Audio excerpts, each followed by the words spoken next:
Yeah, so that's all I have. It went a little bit longer, I think, than I planned. So Yeah, I we don't know did. if we have time for questions or not, if there's any. But Yeah, if anybody has any questions, we can grab them. I starred one from the beginning. Um, Scout Trooper 164 wanted to know where can we hit hard for people to vote for the Green Party? Everywhere, right? So historically, there's actually something interesting within my observation of the Green Party, and we have a hard time in urban centers. I think a big part of it is there's a lot of other organizations to get involved in, right? I think of somewhere like Chicago, and historically, our Green Party would be to the right of their DSA, right? So how do we fit? How do we organize if we're to the right of DSA in a city like that? Now, Chicago's local is moving left. They're getting younger people involved. Like yeah, they're evolving. But I've talked to people in places like Seattle where socialist alternative is really strong, and the Green Party kind of has the same problem there, getting footing, right? But we should be looking everywhere. I was part of the workshop, or I jumped into the workshop on local organizing, or on rural organizing, because I grew up in a county of 5,000. And so the people there are facing the working class struggles, affordable housing, access to health care, job, good paying jobs, the environment. All of those things are impacting rural communities too. And something I said on that rural organizing workshop is that someone asked, how do they talk to racist conservatives? And I posited that the only people that offered those conservatives any ideas were racist Republicans. The Democrats aren't there.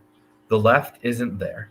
They're out of a job. They don't have affordable health care, right? They don't have affordable housing. They're facing all of the problems that people face in urban centers with the working class. But the only people talking to them are racist Republicans who get them stirred up on social issues that really don't impact their lives, right? So are these people really racist Republicans, or are they going to the only people who are offering them a solution? Growing up there are now. I grew up in these communities. A lot of them are just racist Republicans. That's just going to be the reality. But a lot of them are, like I said, 50 something, 54. I think 52 or 54% of Republicans support Medicare for all. Right? That's a pretty progressive policy. Well, actually, it's not if you consider things globally, but in the U.S. at least, it's a pretty progressive policy, which means that they're not this monolith that we make them out to be. So we should be, hit people hard everywhere. But where do you hit people hard to vote for the Green Party? Your community. Start with your neighbors. Start with the people that live around you. Start with the people that are struggling with the same things, and then grow outward as you can. Don't go into a neighborhood on a white horse and try to speak for someone, right? We want to build a community. We want to build a movement of our communities, not for our communities. We want to build a bottom up movement. So, where do you hit hard? Start across the street, start down the block, and start having conversations, not about come and vote for my Green Party candidate, but man, look at this local issue. Man, I don't have health insurance. How about you? Start with those conversations with the people around you, and then we'll see the growth that we need. yeah, I agree with everything you said there, Chris. We grow bottom up, and just talk to people about issues because of the way that money works in politics today. Most of the organizing, not even just from Democrats and Republicans, but even nonprofit organizations and all, is all geared toward listening to the donors. And average people, no one even asks their opinion or asks them what's wrong in their community or what they would like to see fixed. And so I think that's a big thing that needs to change that Greens can focus on. And to kind of add on, I think Scout Trooper here is talking about votes. I imagine that you're also kind of leaning toward like where can you get the most bang for your buck, so to speak? Like where can we get a bunch of Greens elected? And I think, as Chris mentioned, a lot of cities are dominated by these one party systems, either Republicans or Democrats. They're Republican strongholds or Democrat strongholds, But outside of those urban areas, there's nothing. A lot of suburban and rural areas, nobody ever talks to them. And I live in one of those. Pennsylvania, for example, I think has about 2,000 municipalities, boroughs and townships of like 5,000 people. And a Green can win there with like 100 votes, and they just need support. They need to organize in their communities. And so I think stuff like the Green Socialist Organizing Project can help give them tips on how to organize. And then we can kind of pool our resources together nationally to help people in those areas. But the important thing is organizing in our communities that are left out, that neither Republicans nor Democrats ever go into the suburbs or the especially rural areas and talk to them about any real issues. At best, rile people up of racism or something, and never talk about the real issues that they're facing. We have a lot of fracking, for example, in Pennsylvania. It's one of the states that's left with fracking. A bunch of the states around us have banned it, but it's still here in Pennsylvania. And so the idea that Democrats and, for example, want to push is that the people out in the rural areas, they support all this. They want all this oil and gas drilling and fracking and things like that. When you go talk to those people, they are fed up. They are angry. They were lied to by the companies and by the politicians, and their water is destroyed, their farms are destroyed. It's not bringing the jobs that they were promised. All of these things, but no one's talking to them, and that's where Greens should talk to them about, like, well, we want to help organize, and we have a Green New Deal that's going to help with all this. So that's kind of my attitude. I think outside the city, I guess, is something like that. And then to get into a demographic response to Scout Trooper 2, just from my experience on the 2020 campaign, start with people who have a material need for change now. People who, we talked about how building the party is going to take hustling. Who's going to hustle? People who need it. Right? So we need to be talking to the working class. If we're talking about Medicare for all to someone who's got a high-paying job with healthcare, they may support us, but it's not a life or death issue for them. It's an ideological issue. It's a values issue, but it's not life or death, right? So when push comes to shove, they may or may not be there. The people who have the material need right now for that kind of change, they're the people who show up. They're the people who get things done. And it's not to say that, and especially saying this in a left in the U.S. that has historically been dominated by a comfortable, educated white class, right? So we need to get away from that. We need to, if we want to build a grassroots working class party, we need to start in the working class. And in my experience in organizing, that's your target demographic anyway, right? Your target demographic is young folks. Your target demographic is queer folks, Black and brown folks, Indigenous folks, people who have been stepped on by this system, but no matter who's in charge. So that's, if we're going to look about demographics, that's who, I tend to see being, and people often look at trying to steal enough of the progressive Democrats away. But those aren't that's not the low-hanging fruit that people tend to think they are. Most of the time they stay with one foot in the Democratic Party, and the next cycle they go back in for AOC or whoever the next Bernie is. So we've really got to focus on working class non-voters they're not apathetic. They're just done participating in their own destruction. Mm-hmm. Absolutely. So Guillermo asked something that I think is important. Here's the thing about in the Bay Area, the Green Party is one woman's little clique. It's been like that for 15 years. This happens. A great Green who passed away during the campaign, Bruce Dixon, wrote about the first people in the room problem that the Green Party has, right? Those original organizers didn't build anything, but they've maintained a seat of power of some kind, a social club. Here's the good thing about social clubs. They're usually small and unorganized, right? So if you've got a small clique that is standing in your way of a half dozen people, show up with a dozen at the next meeting, vote them out organize them, right? That is the solution to these type of problems is to get to, and I will say in the Green Socialist Organizing Project, on our call Sunday, we had at least one person from the Bay Area and one person from Oakland across the Bay from San Francisco. So, right, even inside GSOP, we've got people from that area who are on the same, kind of wavelength as we are on this stuff. Agreed.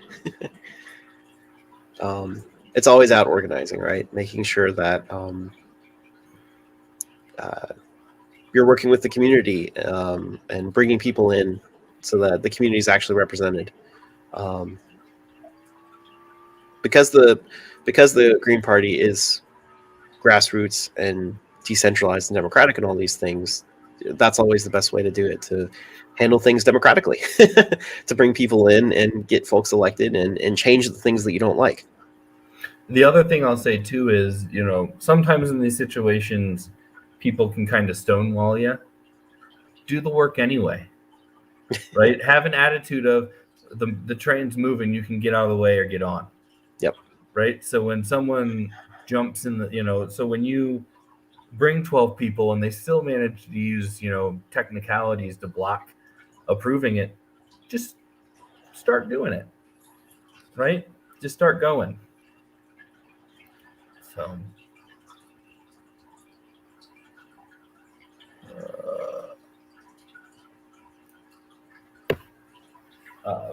Faraday, how do you keep from getting bogged down in bylaws, meetings, elections, etc.?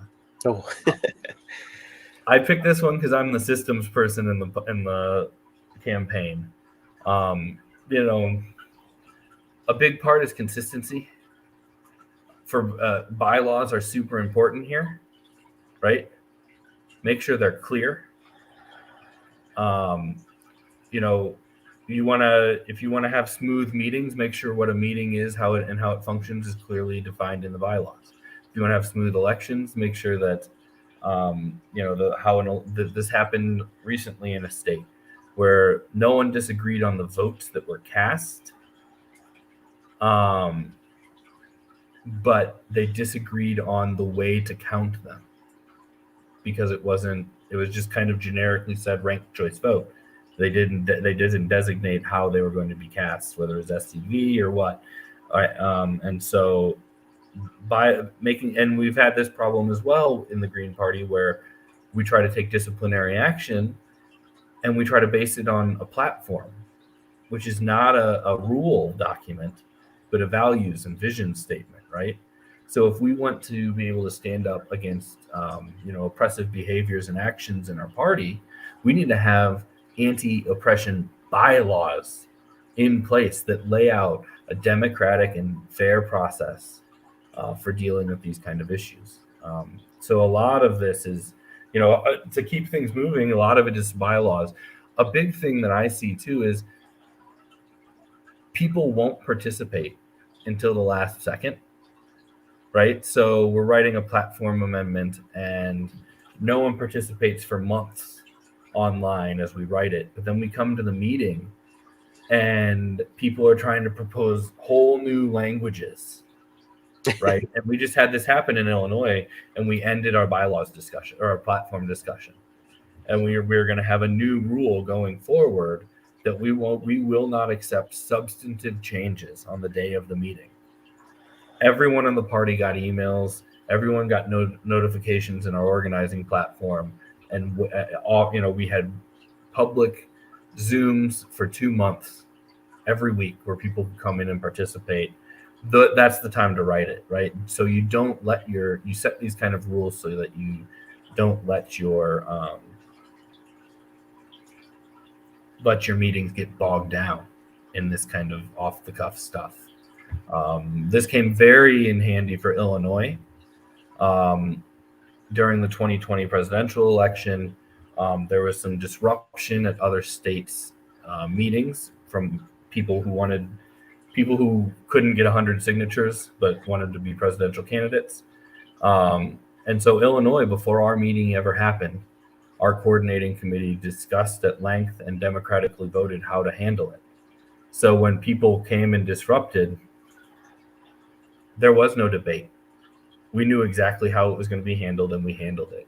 So the best way to keep getting bogged down is to be well planned and organized. Yeah. Also, not everyone has to do it, right? One of the big keys I have for local organizing: don't just have a business meeting. Yeah. Right. Not everyone wants to sit through a business meeting once a month. So if you have a local party, you should be having your monthly business meeting. You should maybe be trying to do an educational event or an action in collaboration with other local organizations. Have a social event at a bar, right, or at a restaurant or at a park. In December, my local had instead of having a membership meeting, we had a birthday party for our state house candidate at a local pizza place, right? And guess what? People who've never come to a local meeting came, and now they're organizing with us, right? They were never going to come to that boring membership meeting, that boring business meeting, but they showed up to a social event, and now they're doing work at their local level, right? And they'll probably never show up to a membership meeting. It's just not their thing. Same thing with bylaws. Not everybody wants to read them, right? Wants to write them. Yeah, I think we've run into that too. There's kind of the two aspects of the question that you hit on here, Chris. That one is making sure that all of your meeting preparations and all are very clear and set ahead of time, so that instead of getting bogged down in people arguing over this or that, or we didn't decide this thing, we didn't, that sort of lay it all out ahead of time, so that there's a decision process. You can very quickly decide like yes, no, and then move on from that. So you're not bogged down in details. And if there is a larger question, then maybe that's where you stop it and say, well, we'll revisit this at a future meeting, so that we're not bogged down. And then the other half of the question, I think that Faraday, which I assume is a physics joke, is the other half of it is how do you prevent from being a boring meeting? I think is because most people don't want to just show up and have bylaw meetings and you don't feel like you get very much out of that, right? Like why am I participating and I'm just going to meetings? I'm not building a green movement. And so I think having these working meetings where you're actually meeting together about a particular topic to organize around instead of just a business meeting is important. I think some of our locals in Pennsylvania have solved that by saying there would only be quarterly business meetings, and you have like a small executive committee that if something urgent comes up, they can handle it. They can issue a statement or endorse someone or something like that if they need to. But you only have, say, quarterly membership meetings. That way, people still have the ability to get involved in that and in the decision makings of the Green Party.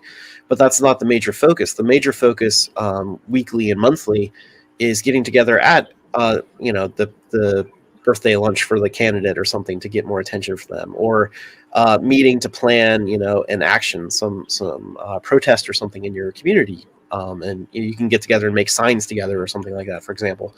I think having these more action-oriented meetings and less of the business meetings is probably a good way to do it. So Michael Shin, is it accurate to say that the Green Party does not have a tradition of actively recruiting new members? I think it's more that we have a capacity issue in engaging new members. We have a new staffer, Athena, in the National Party, things have been better since she's been there since I've been involved. But as someone in leadership in a state party, it used to just be thought of as anyone who signed up for the National Party's volunteer list was gone. It was just into a black hole, and it wasn't for a lack of caring or want. It's for a lack of resources. It's for we have a very small staff, and we have a already overworked and overextended volunteer base. And I can say from experience, we often get caught in, do I build the team or do I do the day-to-day work? So if I spend my day sending the emails to new recruits, that means that this doesn't get done, and this doesn't get done, and this doesn't get done. So it's a constant balancing act for most green parties. And it's what's an alternative to chicken and egg? Because it's always an egg. It's never a chicken. A proto chicken hatched a mutated chicken from its egg. The egg came first, but it's a chicken and egg. No matter how bad that saying is, it's a chicken and egg situation, right? Engaging with volunteers would help us get the load of the day-to-day off, but that means sacrificing the day-to-day to make that happen. So, I would say, is it accurate to say we have a tradition of not actively recruiting? I think we do try to actively recruit. Where we fail is engaging and onboarding those recruits in a meaningful way. Yes. Yeah, I agree. We've seen that in Pittsburgh and Pennsylvania too, where we're definitely always actively recruiting people and inviting them to come to our meetings and join. And what ends up happening is kind of the double-edged sword of being a working class party is that because we're all working class, we all have jobs and we all have a lot of things to do. And so things unfortunately kind of fall off the radar sometimes, not because anyone doesn't care, but just because we all have a lot of things going on in our personal lives. We're trying to balance it and we're trying to build the party together. So, what's the saying? Many hands make short work or something like that. The more people that get involved, the more the party is going to work, right? The more we can onboard people and bring them in better, more timely, and make sure that we're fitting them to the tasks that they want to be involved in. Again, as both an electoral and an activist party, when we recruit new people, we don't want someone that says, I want to do a lot of activism work, and then we funnel them to an electoral campaign, and then now they're frustrated and they go leave. Or the opposite, right? Somebody that's like, I've worked on campaigns before and I would love to be a volunteer coordinator, and then we go send them to do something else. We want to match people to their interests and their skills and things like that. And that of course takes time and organization. And again, it's hard to do. So, more volunteers helps. And I think also we had talked earlier about turning the party into a mass membership party, a dues membership party. And that's historically been the answer to a lot of these problems, that when you have the resources and we all work together, we can pay people for their time, and we can hire staff and all to make sure that this is done a lot more efficiently instead of relying on volunteers all the time. So again, sort of a chicken and egg, like we've got to have more volunteers and more money to make that happen. But then how do you get more volunteers and money when you have limited time, right? So, but we're working on it, and we do actively recruit, and, we appreciate anyone who is helping us toward those goals, right? Garrett hit on the one thing that I tell state parties constantly. The best thing you can do to improve your volunteer engagement and things like that, your onboarding, is to hire at least a part-time staffer, an organizer. And Garrett segued right into that with dues, right? In 2018, or I guess January 1st, 2019, Illinois re-implemented dues. We had them in the 1990s. They were removed for some reason to go to a donor system, or a sustaining donor system. When we switched to dues, we found ourselves in a more stable position.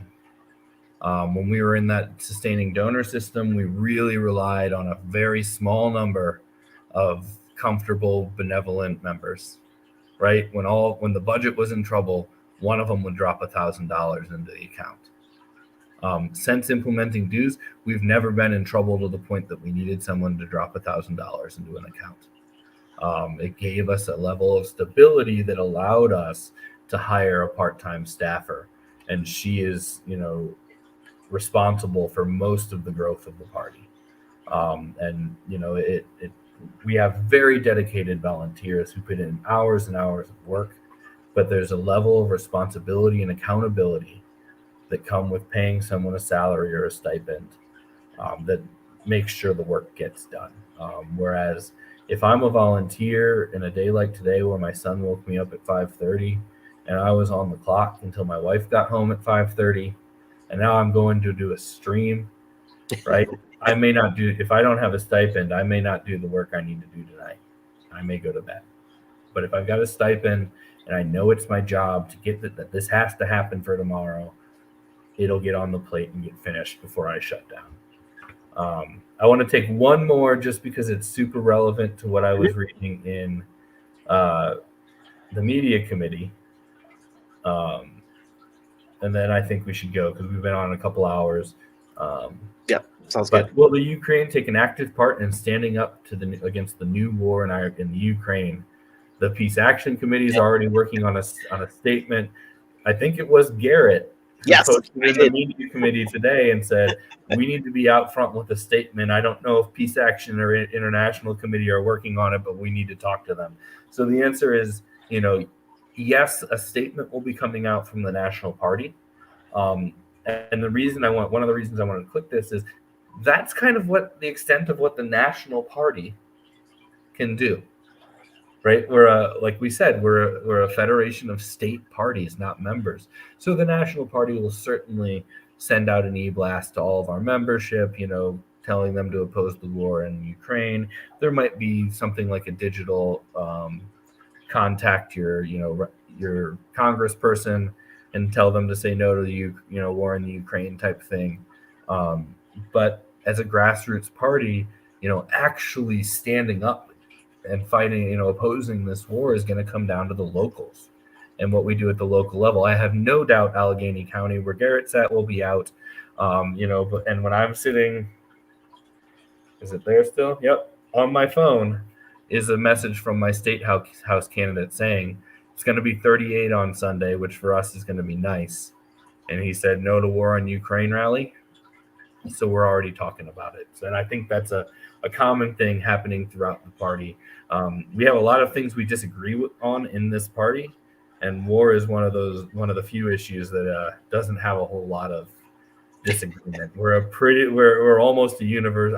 Can't think of many times when we aren't a universally anti-war party. Yeah, I think what Chris said here, as a national committee member and steering committee member, I was instigating earlier today about what are we going to do about this, trying to get folks to kind of talk about the issue and brainstorm how we can coordinate and work on it. So like Chris said, the immediate thing the National Party could do is, of course, issue a statement in line with our platform, which is already opposed to imperialism and war and things. But on top of that, in keeping with grassroots democracy and decentralization, all of our organizing comes bottom up. And so when locals and states start getting involved in things, they can notify their state party, and the state party can notify our national party that hey, we're planning this rally, we're planning this action, we're planning this event. And what the national party could do is help highlight those things. Media committee can send out things saying, hey, if you're in Illinois, go check out this thing. If you're in Pennsylvania, go check out this thing. That we have 15 state parties have agreed to have a rally this Saturday. Will you organize your local to join them? I think that's kind of the role the National Party plays here, to help that communication line and organization. But it's easier in the state. Yeah. The Peace Action Committee is a member of the United Anti-War Coalition of UNAC.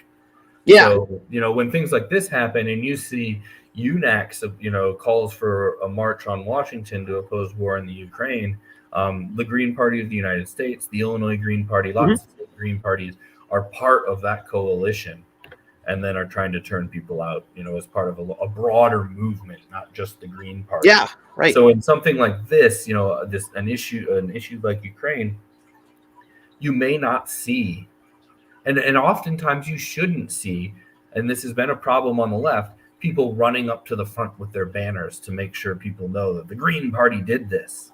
Right, something like Ukraine could very well be action primarily through coalitions that we're with and working with other organizations, in a form of joint power rather than trying to claim it and make it our own. Yeah, we want to practice solidarity and work with others and to grow the international movement. Right, right. The National Peace Action Committee is part of coalitions. We have an international committee that communicates with the Global Greens, right? International Green parties. And so, I asked them if they've received statements from other national Green parties about this. If I recall correctly, I think the German Green Party has already said that they reject sending weapons to Ukraine and things like that. So there's a lot of things that are spinning. But nationally, it's a lot of statements. Locally, it's getting your allies together in a coalition and making sure that you're making a statement. And one example we have in Pittsburgh is we've had for a few years now, actually, this coalition effort called Stop Making the Bomb, which is about several large banks in the U.S., including the Pittsburgh Bank, the PNC Bank. They provide the loans and all to all of the weapons contractors that are involved in making nuclear weapons. And so we're asking for them to divest from nuclear weapons. And that's been an ongoing movement that has really put a lot of pressure on them. And they have been divesting a little bit, not completely yet, but I can see where that sort of action is going to turn into, anti-war action in the Ukraine, right? And we're already connected to those coalition or to other organizations through that coalition. So I'm sure that something is going to come out of that. And it kind of underscores the importance of when you build your local party, make those connections and build your coalition, talk to your community members and other organizations. And when you build those connections, it's really easy to start mobilizing. Of course, it takes effort to get there, but the more we work at it, the better we'll get at it. So, well, thank you everybody for coming. Like we said at the beginning, this is going to be a recurring series. We'll be back for another Green Party 101 in April, probably. We will likely be kind of flipping formats. These first three, we're going to do live streams, which are a little, by the nature of the technology, a little more one directional. We can take questions and things like that, but it's a little more of a presentation style. I have a feeling for the next cycle, the April, May, June, we will probably go on to Zoom, where we can have more of a conversation. And then going out beyond that, we'll probably kind of be evaluating the pros and cons of both and figuring out how to keep doing these. But these are a recurring series. The fourth Tuesday of every month at 8 p.m. Eastern. Tonight's Green Party 101. Next month on the 22nd of February is Socialism 101. And then the following month on the 22nd of March will be Organizing 101. Today it's me and Garrett. I could actually see it being me and Garrett for most of these first three. But I would also say expect some change in who's presenting and things like that. So you can go to greensocialist.net, sign up to get involved. You can come to our monthly meetings. You can get involved in our working groups, see our reading lists and things like that we've put together. You can find a ranked choice voting meeting. We've got a list of national ranked choice voting meetings. And then this 101 series, in particular, you can find there as well. So thank you very much for coming, everybody, and we'll see you in a month, and hope you all tune in on Saturday for Howie's next podcast. Have a good one. Thanks, everyone. Good night. Thank you.